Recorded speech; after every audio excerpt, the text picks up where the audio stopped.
Hey everybody, it's Lon.TV, and I was in New York City last week for an event called Pepcom. This is something that happens about once a quarter. They bring in consumer electronics companies from across the industry into one place so I can run around different tables and see a lot of cool stuff very quickly. So I wanted to show you some of the cool things that I saw on that trip. And we're going to begin with some things that I saw at Dell. They have a new Chromebook on the way. This is a 2-in-1 Chromebook with an 8th generation i3 and a 14-inch display. And they've got a pen built into it with a nice garage for it as well. And you can see it's also got a backlit keyboard.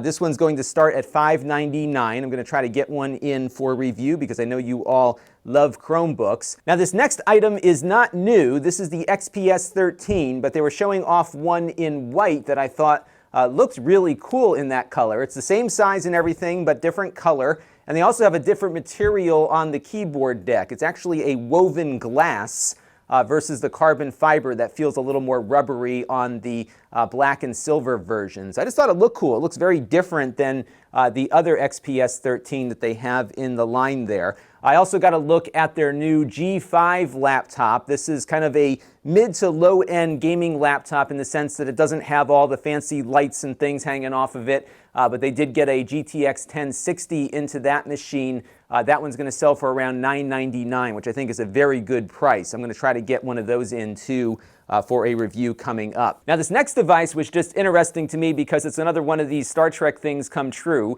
This is called the Pocket Talk. It's a universal translator. It does about 74 different languages. It's being made by a large Japanese company.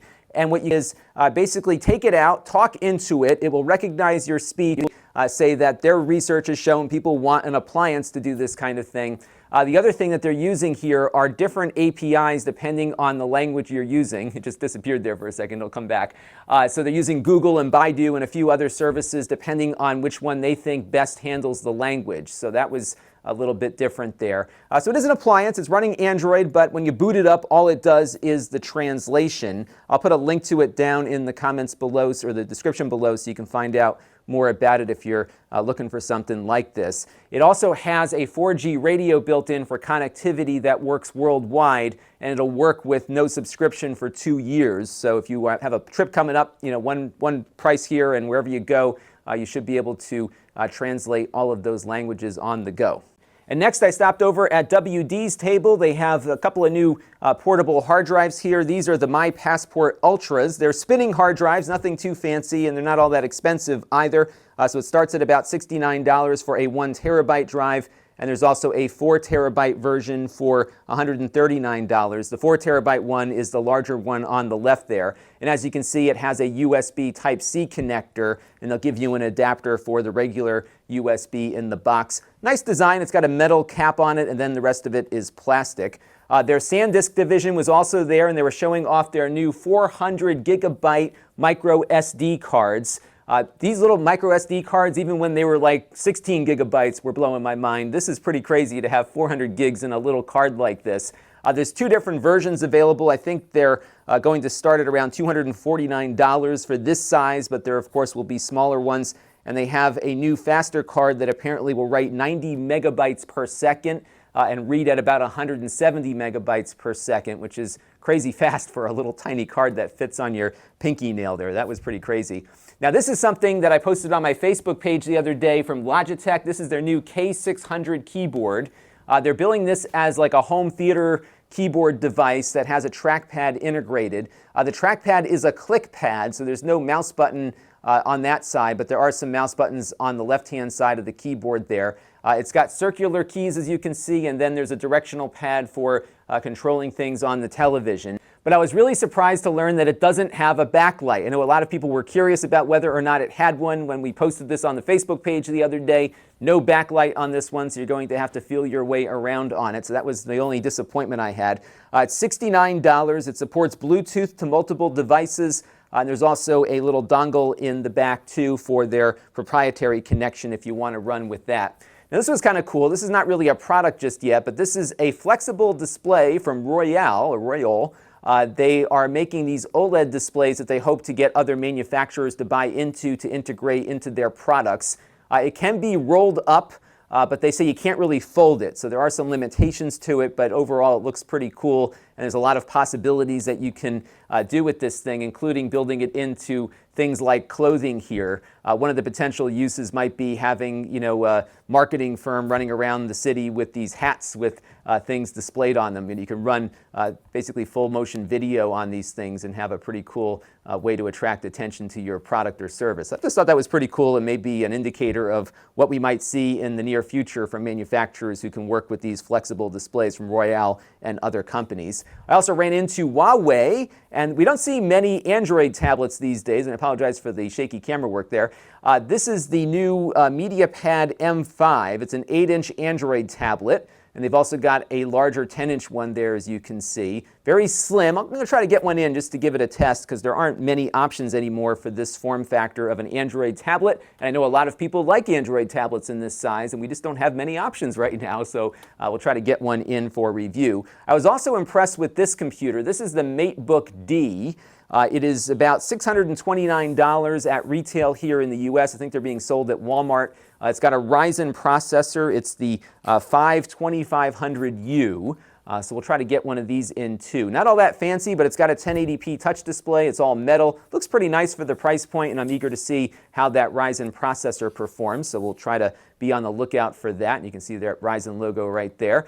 We also spent some time at Lenovo's table. They had a lot of stuff to show. Last year we looked at the Yoga Book. They have a new one now. This is the C930, and before they just had kind of a light-up panel on the bottom of it. But now they're integrating an eInk display on the bottom, which can be changed from a drawing surface over to a keyboard and trackpad surface, as you can see there as she boots it up. So you can see it cleared out the display, and now there's a keyboard. It looks real, actually. It's pretty crazy how nice this eInk display looks here. So you can get all of the functions you might want for the computer there, but then you can also switch back to drawing mode and use the pen that it comes with to draw on it. This is a Windows device. It is running Windows 10, and it's got an i5 Y processor, which is basically the mid-range Core M chip that is inside of it there. And you can see me drawing on the surface there. Not a lot of latency on that eInk display either. It really looks pretty cool. And it's funny that they kept this thing going because I didn't think it sold all that much when they first came out with it, but clearly they're interested in developing this a bit more. It is very lightweight. Just like the other one was, and I think it's pretty well equipped for what it is. It's not inexpensive, though. I think these are coming in at around $1,000. And one other cool feature is that if you want to open it up, you can just knock on it, and it will pop the hood for you, kind of like a car. Kind of neat. So that was the Yoga Book C930. They also have a regular Yoga 930, or C930, which is not the little tiny one. This is a regular 2-in-1 laptop. And it's got a tablet function like we've seen on a lot of these 2-in-1s from Lenovo, but they also have now replaced that really nice watch band hinge with an Atmos soundbar to give you more immersive audio. These are not cheap. These are in the $1,500 and up territory on those, so those will be a little more expensive, but we'll try to get one in for review. And Lenovo also had these really nice little compact 13-inch laptops. These sell for about $1,000 a piece. They've got i5s or i7s built in, along with Thunderbolt 3. They've got 2 Thunderbolt ports on them, 13-inch devices. These will be pretty nice, so we're going to try to check out a few of those as well. And they also have some Chromebooks coming out that are not all that expensive. This is their C330. It's a 2-in-1 with a MediaTek 8173C ARM processor. I think we've seen that on a few other Chromebooks already. Nicely performing chip for the price point. These will start at $279. And there's a laptop version that's not a 2-in-1 that will start at $249. So you have some options there with some low-cost Chromebooks. I think these are 13.3-inch displays on those.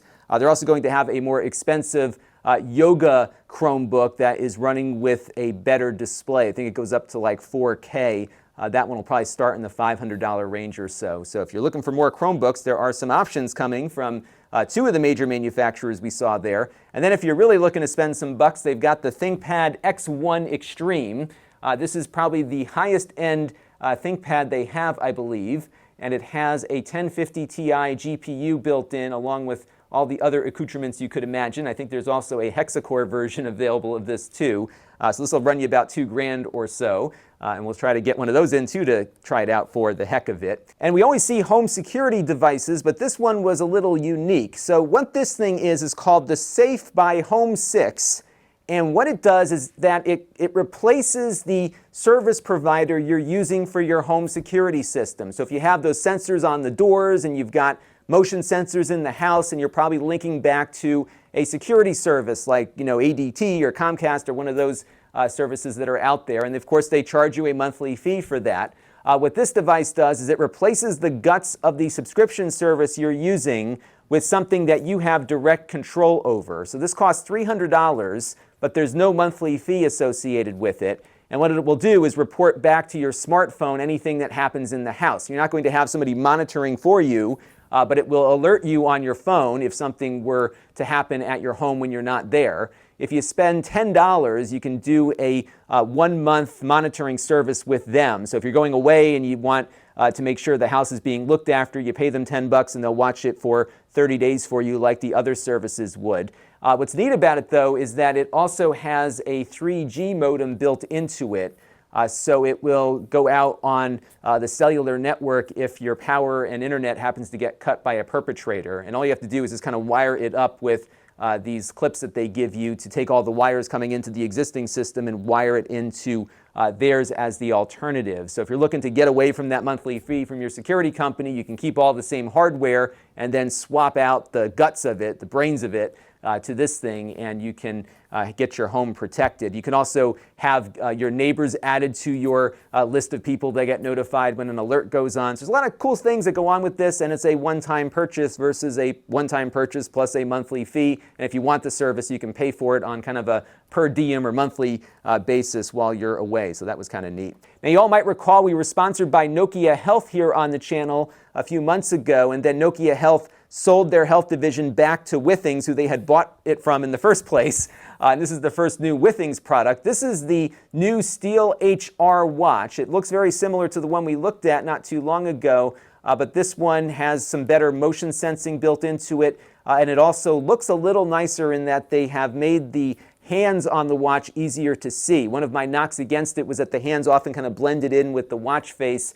This new one tries to give you a little bit better contrast on it. So not a huge update, but it does work better for different types of workouts that the other watch didn't detect all that well. The other watch was mostly a pedometer and heart rate monitor. This one has some more smarts in it for better activity detection. So that one I think is either out now or coming out very shortly. It looks pretty nice. And Epson was there with their newer EcoTank printers, and they've made some improvements to them to prevent you from putting the wrong bottle of ink in the wrong tank. So all those receptacles there now are keyed to the color, so you can't put black and yellow, for example. So that was a nice improvement.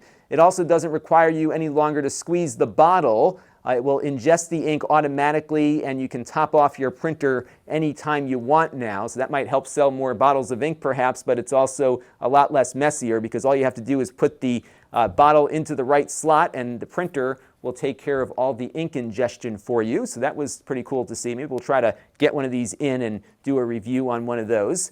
We also saw a new photo scanner that they have, and this looks a lot like a document scanner, but they've integrated a better sensor for photographs. And you can see he's got a bunch of photos stacked up here. He's going to scan them at 300 dpi. They've got a nice organizational system here, so you can load up the metadata ahead of time. So you can say, here's a stack of photos from the fall of '72 or the summer of '72, and you can put in a subject that those photos might be from. And as you can see here, it scans them very, very quickly at 300 dpi once he gets going here. So you can see that they are being ingested there very quickly. And then when you're done scanning, the software will do some image processing for you as well. So you'll get the images as it was on the print, but it will also try to make some improvements to the image too. So let me just play through this video here real quick and you can see what it does. So there's all the photos he scanned.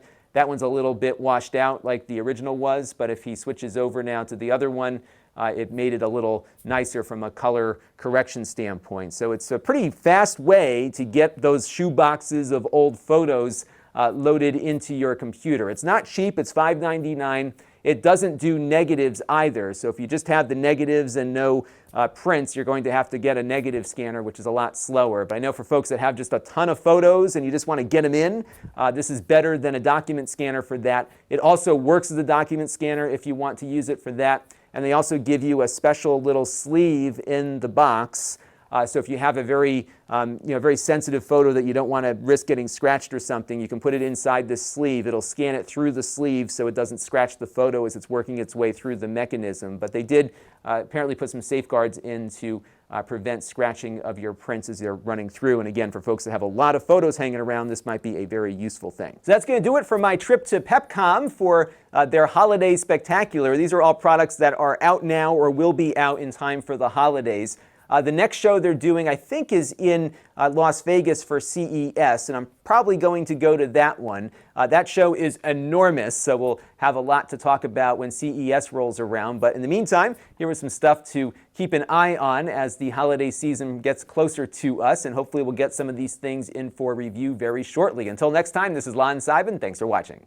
This channel is brought to you by the Lon.TV supporters, including gold-level supporters Chris Allegretta, the Four Guys with Quarters podcast, Tom Albrecht,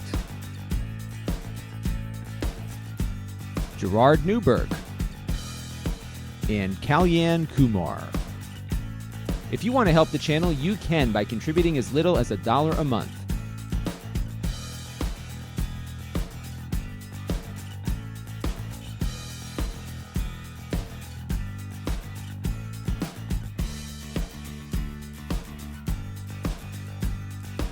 Head over to lon.tv/support to learn more.